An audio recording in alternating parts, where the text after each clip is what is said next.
खुलुमबाय बेयो बड'लेण्ड इंखं टेलिभिजन दिनै 22 डिसेम्बर 2022 बृहस्पतिबार खालि सानसेनि बरादखौ नोंथांमोननि खाथियाव लाबोदों आं सदानन्द दैमारिया।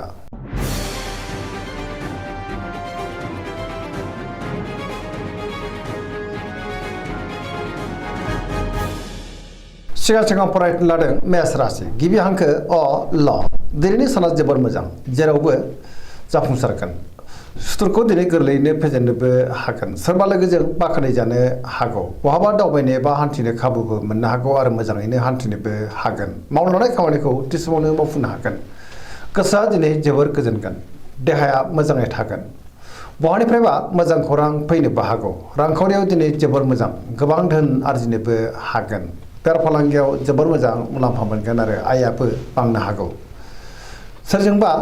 बाख्नाय जानानै गोसोआ दिनै जोबोर खुसि जागोन न'खराव अनलायनाय फैगोन बिदा फंबायनिफ्राय थोजासे हेफाजाब मोननो हागौ गोसोनि बोलोआ बांगोन समाजाव बयजोंबो मान होजागोन लाइमोनफोरा जोबोर खुसि जागोन आरो गावबा गावनि गोसोनि साननायखौ फोरमायलायनोबो हागोन फरायसाफ्रा दिनै फरायनायाव गोसो दुंखांगोन पजिटिभ एनार्जि गोहोमबो गोग्लैगोन धोरोमारि बिथिङावबो गोसो दुंखांनो हागौ। वृष राशि गिबि हांखो इ अ ब दिनैनि साना जोबोर मोजां गोसोखौ दिनै जोबोर गोजोननाय मोनगोन गोसोनि बोलोआ बांगोन मावनो लानाय खामानिखौ थि समावनो मावफुंनो हागोन सिगांनि बबेबा आद्रा खामानियाबो दिनै मावफुंजानो हागौ माबा मोनसे मोजां खौरां मोननो हागोन समाजाव मान मोनगोन रांखावरियाव मोजां बेफार फालांगियावबो मोजां होनजायो गोबां आय जानो हागौ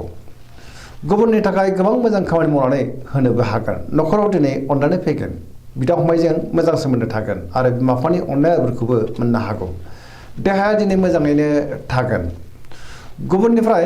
मोजां खौरां फैनो हागौ जायखि खामानि मावामानो मोनफ्रोमबो खामानिखौनो दिनै मोजाङैनो मावफुंलांनो हागोन गोसोनि साननायफोरा दिनै मोगथाङाव जाफुंनोबो हागौ पजिटिभ एनार्जिनि गोहोम गोग्लैगोन आरो पजिटिभ साननो रोंगोन गियाननि आंखाल जानाय नङा।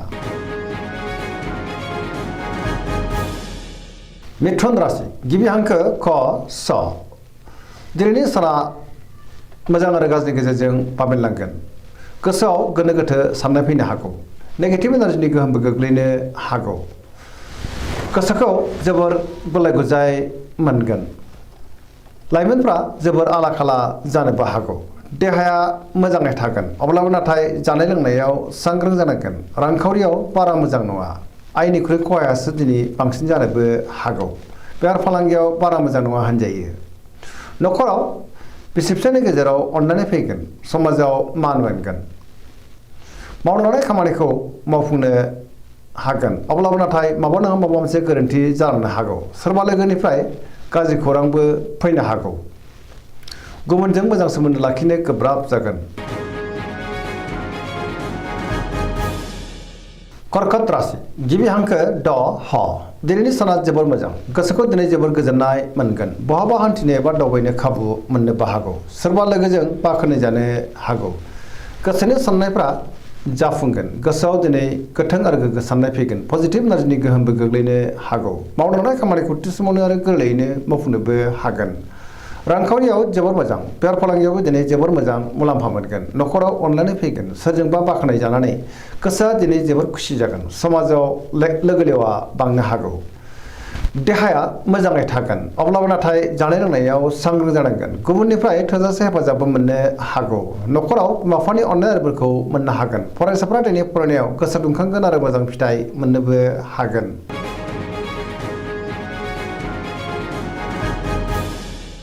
सिंह राशि गिबि हांखो म ट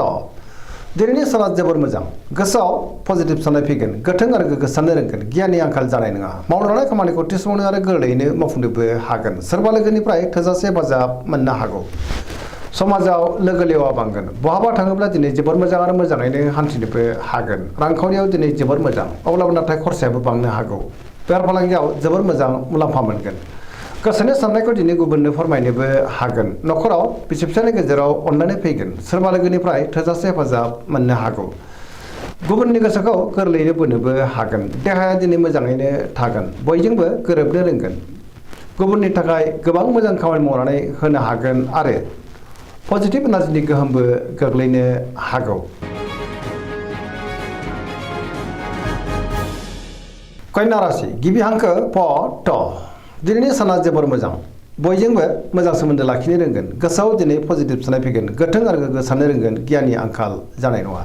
मोनफ्रोमबो खामानिखौनो दिनै गोरलैयैनो मावफुंलांनो हागोन रांखावरियाव मोजां अब्लाबो नाथाय खरसायाबो बांनो हागौ बेफार फालांगियाव जोबोर मोजां मुलाम्फा मोनगोन देहाया दिनै मोजाङैनो थागोन गोबां मुंदांखा सुबुंजों दिनै लोगो मोनज्लायनोबो हागौ न'खराव अनलायनाय फैगोन गोबां खामानियाव दिनै मुखुब थानांनो हागौ सोरजोंबा बाख्नाय जानो हागौ गोसोआ दिनै जोबोर खुसि जागोन पजिटिभ एनार्जिनि गोहोम गोग्लैनोबो हागौ लाइमोनफ्रा जोबोर रमान्टिक जागोन आरो गावबा गावनि गोसोनि साननायखौ फोरमायलायनोबो हागोन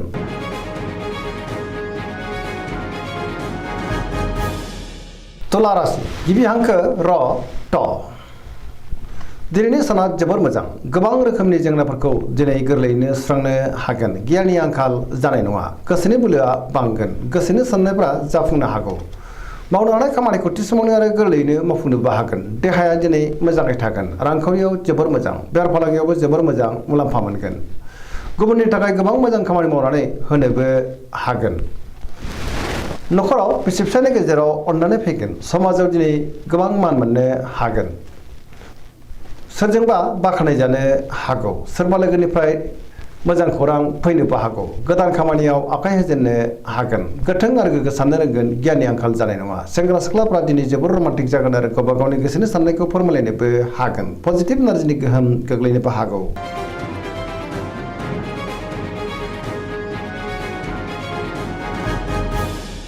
वृश्चिक राशि गिबि हांखो न स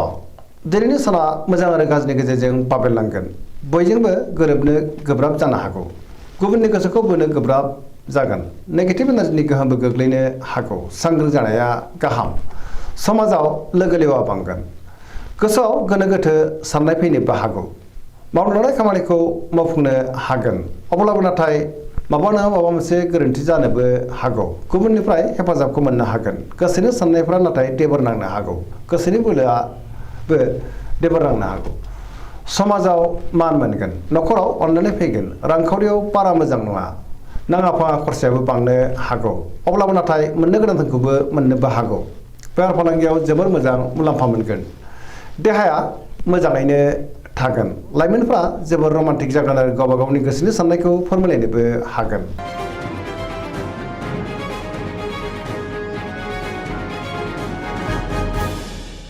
धनु राशि गिबि हांखो ढ फ भ दिनैनि साना जोबोर मोजां गोसोआव बोलो बांगोन गोसोनि साननायफ्रा मोगथाङाव जाफुंनोबो हागौ मावनो लानाय खामानिखौ थि समावनो आरो गोरलैयैनो मावफुंनोबो हागोन सोरबा गोदान सुबुंजों बहाबा लोगो मोननानै गोसोआ दिनै जोबोर गोजोनगोन गोसोनि साननायफ्रा दिनै मोगथाङाव जाफुंनो हागौ रांखावरियाव मोजां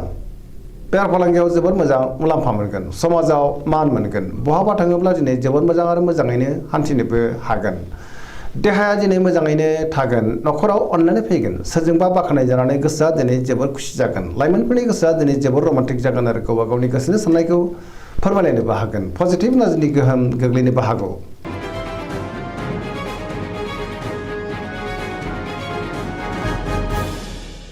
मकर राशि गिबि हांखो ख ज दिनैनि साना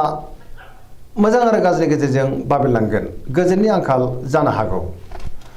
गोसोनि साननायफ्रा देबर नांनोबो हागौ मावनो लानाय खामानिखौ मावफुंनो गोब्राब जागोन रांखावरियाव मोजां अब्लाबो नाथाय खरसायाबो दिनै बांनो हागौ बेफार फालांगियावबो मोजां होनजायो गुबुनजों मोजां सोमोन्दो लाखिनो गोब्राब जागोन माबा नङा माबा मोनसे हेंथा सोमजिनोबो हागौ गोदान खामानियाव दिनै आखाइ होजेननो हानाय नङा न'खराव बिसि फिसायनि गेजेराव अननानै फैगोन बिदा फंबायजों मोजां सोमोन्दो थागोन सेंग्रा सिख्लाफ्रा गावबा गावनि गोसोनि साननायखौ फोरमायलायनोबो हागोन फरायसाफ्रा दिनै फरायनायाव गोसो दुंखांगोन आरो मोजां फिथाइ मोननो हागोन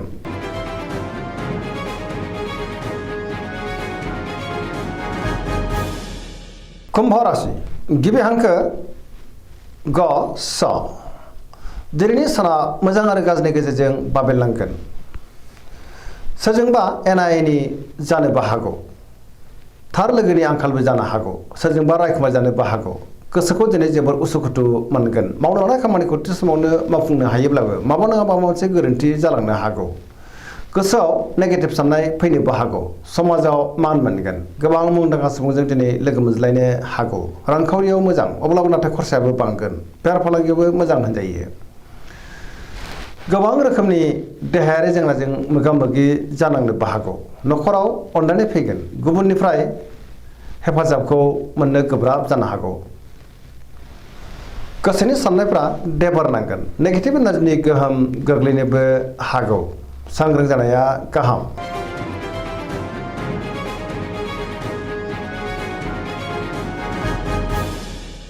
मीन राशि गिबि हांखो ड स